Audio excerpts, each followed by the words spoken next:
to another episode of rawradianthealth.com, and I'm Natasha St. Michael, and thank you so much for joining me. So today's Wednesday, it's the middle of the week, and today I'm going to give you some tips on how to get your friends and family healthier, okay? And the number one rule I want to give you is whatever you do, don't force your lifestyle onto anyone, okay? Number one, don't tell people what they're doing wrong.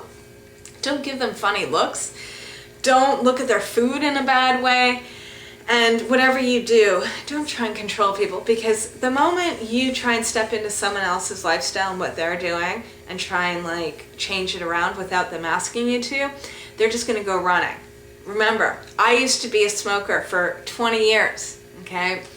I knew how bad it was. I wanted to quit, but the last thing I wanted was anyone calling me up or coming up to me telling me to quit smoking, that I'm doing a terrible thing and I need to stop right now. The moment that I had friends and family that tried to get me to quit smoking, it was like the more pressure they put on me and the more I just go running, okay? It was like, I knew how bad it was. I wanted to quit for years and years, and I felt even more powerless whenever someone else was trying to support me, because that support that they were offering, no matter how genuine and how much it came from the heart, it was just added pressure, and it just made me feel worse. It didn't help. It made it more difficult. So the one thing you want to do is lead by example. Take care of your own life. Be an example to people, and you'll be amazed how the moment you stop interfering with someone else's life, the moment they actually start turning to you for healthy advice and asking you what you're doing, and when it comes from them that they approach you, then you'd be amazed at whatever you tell them, they'll actually do it, okay? But the first step always has to come from them. Now, let's say you've got your family that lives with you, okay? Whether you're living with your kids and your husband and wife, or your partner, whatever it is, or you're living with your parents or your grandparents, or whatever it is, the people that are in your immediate environment, how you can help them eat a little bit healthier. Because I know a lot of you are on the raw food diet, or a lot of you are eating a really healthy diet, and you're getting great results. That it's kind of sad when you see your kids or your husband or wife or your parents not living up to their fullest potential, and you want them to. You don't want them to be suffering with illnesses or lack of energy or depression or chronic health conditions and aches and pains. You want everyone to be happy and healthy and bouncy just like you, right? So what do? Main thing is stock up your home with healthy choices. Kids, everyone loves fruit. I don't think there's a person out there that doesn't like fruit. But you gotta make sure you bring in foods that people like, okay? You wanna bring in all the healthy stuff that is their favorite healthy food. And you wanna have a lot of it, because you'd be amazed to see that people actually will choose fruit over junk food if they're given the opportunity, if you allow them to. So the main thing is stock up the house with as much healthy food as possible, and also start getting those appliances out, okay? I'm amazed to see how many people actually own a juicer that don't use it, okay? It's like stuck in their garage somewhere or in a closet, hidden away. Get the juicer out and start making good juices. You don't want to necessarily start off making wheatgrass juice for your family, or straight up cabbage juice, or juices that are just really hard to take down. You want to be making juices that taste good, okay? That your kids actually want to drink, and that your husband or wife is excited to drink every morning because they feel great and taste good.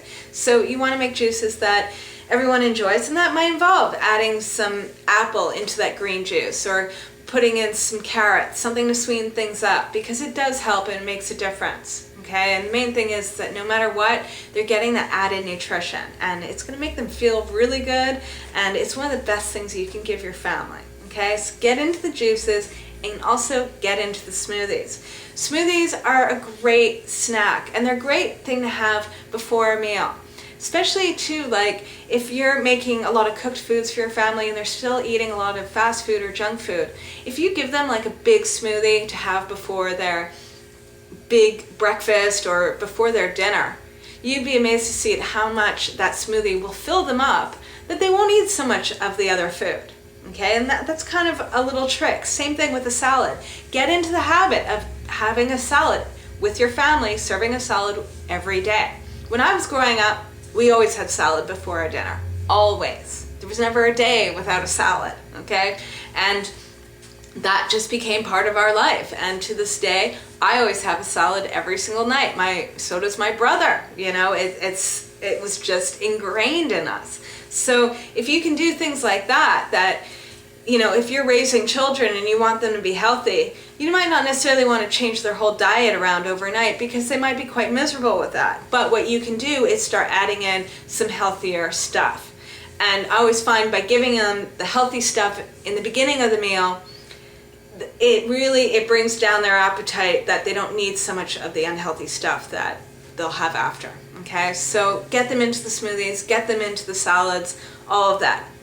And also too is start making healthy treats. Super important, okay, for kids, but also for adults, okay?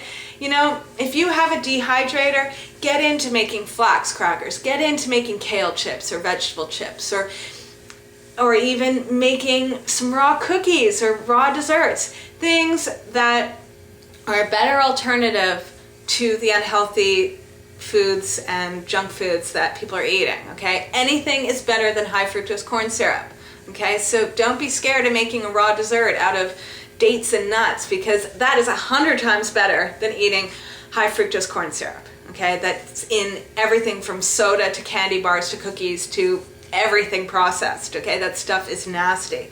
So get into making healthy treats, okay? And even making some healthy, like, kale chips, stuff like that. I mean, that's a perfect alternative to junk food potato chips. Huge difference, okay? So if you can do that as well, that they wouldn't even notice that, like, you've changed things around. They'd just be like, great, this is fun junk food, and they won't even know it's healthy. That's the beauty of it, okay? So have fun with it, be creative, and just look at it like an adventure. And the last thing you ever want to do is force them to eat healthy. The number one rule is lead by an example, okay? The healthier and the happier you get, the more people that you're just going to influence just by being you, okay? So on that note, I am wishing you guys the most fabulous day, and have a wonderful day, and I'll see you tomorrow. Bye.